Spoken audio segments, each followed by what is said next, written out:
നീ തനിച്ചാണോ വന്നത്? മണിക്കുട്ടി എവിടെ? അവളവിടെ ആടിത്തൂങ്ങി നിപ്പുണ്ട്, മടിച്ചി. എനിക്കൊരു ചോക്ലേറ്റ് മിൽക്ക് വേണം. ആ രാധികേ, ഞാൻ പറഞ്ഞിട്ട് ഇനി മുത്തിന് ഈ വീട്ടിൽ നിന്ന് എന്തെങ്കിലും കൊടുത്താ മതി. അതെന്ത് വർത്തമാനാ കാവ്യ നീ പറയുന്നത്? എന്താ മുത്തേ ഇന്ന് സ്കൂളിൽ നടന്നത്? എന്താ നടന്നു? ഒന്നുമില്ല. കള്ളം പറഞ്ഞ് രക്ഷപ്പെടാമെന്ന് കരുതണ്ട. ആ രാധിക പോയി മണിക്കുട്ടിയെ വിളിച്ചിട്ട് വാ. നിനക്ക് പ്രോഗ്രസ് കാർഡ് കിട്ടിയോ? 34% മാർക്ക് വാങ്ങാനാണോ നീ ഈ വേഷം കെട്ടി പത്രാസം കാണിച്ച് സ്കൂളിൽ പോകുന്നത്? നീ തോറ്റത് പോട്ടെ, ആ ക്ലാസ്സിൽ ഒന്നാമതായി വന്ന മണിക്കുട്ടിയോട് നീ എന്താ ചെയ്തത്? ഞാനൊന്നും ചെയ്തിട്ടില്ല.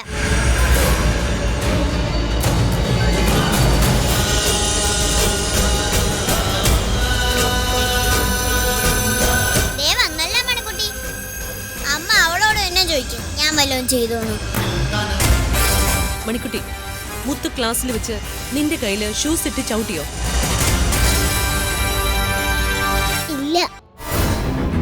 ടീച്ചർമാരെന്തെങ്കിലും വിളിച്ചു പറഞ്ഞാൽ ഉടനെ സത്യമാണെന്നാണല്ലോ കാവ്യയുടെ വിചാരം.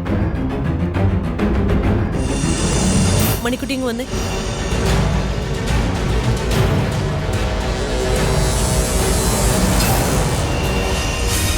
മണിക്കുട്ടി, ആ കൈ ഇങ്ങ് നീട്ടിക്കേ.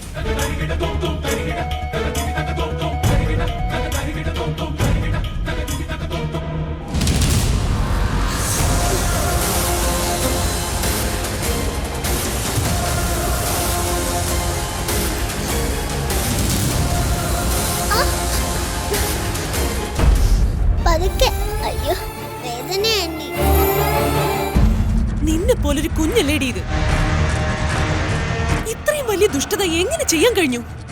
ഞാനൊന്നും ചെയ്തിട്ടില്ല. ചെയ്തിട്ടില്ല?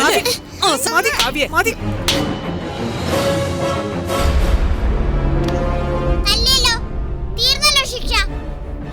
നിനക്ക് തൃപ്തിയായല്ലോടി?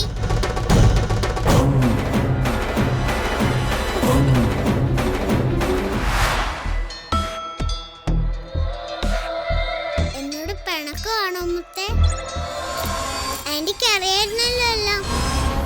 ഞാൻ സത്യം പറഞ്ഞില്ലേലും ആന്റിക്ക് മനസ്സിലാവും. അതാ നിനക്കുള്ള ഞാൻ നാളെ സ്കൂളിൽ കൊണ്ടുതരാം. നീ എന്നാ പിള്ളേരും കൂട്ടി വന്ന് ഉപദ്രവിക്കല്ലേ. ഇതെടുത്തോ.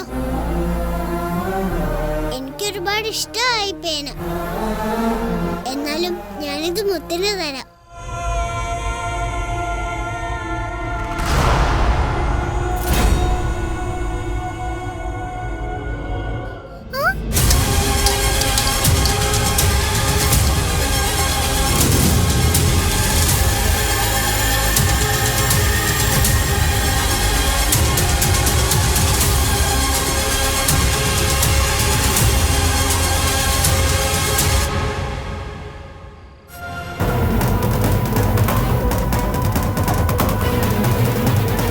പണിയായി കാണിച്ചേ.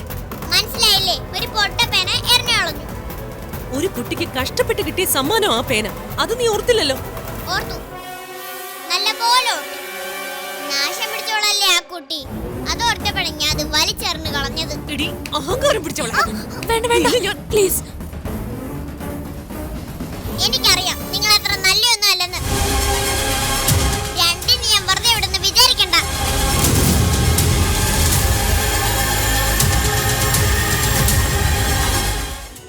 ആഹാ, ഇന്ന് ഇഷ്ടം പോലെ ഐറ്റംസ് ഉണ്ടല്ലോ. അല്ല, മുത്തിനെ മുത്തശ്ശൻ കണ്ടില്ലല്ലോ. അമ്മ മുത്തിനെ വിളിക്കാൻ പോയിരിക്കുക.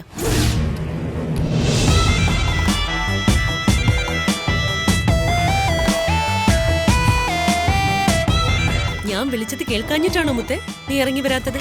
പ്രായമായ അമ്മ പടി കയറി വന്ന് നിന്നെ വിളിച്ചാലേ നിനക്ക് താഴേക്ക് ഇറങ്ങി വരാൻ പറ്റുന്നുണ്ടോ? നിനക്കിപ്പോ എന്താ കാവ്യ വേണ്ടത്? എനിക്കൊന്നും വേണ്ട. രണ്ടുപേരും ആഹാരം കഴിക്കാൻ നോക്ക്. ഇരിക്കും മോളെ. ഇല്ല, ഞാൻ കഴിക്കുന്നില്ല. കഴിക്കാൻ വേണ്ടിയല്ല ഞാൻ ഇങ്ങോട്ട് ഇറങ്ങി വന്നത്.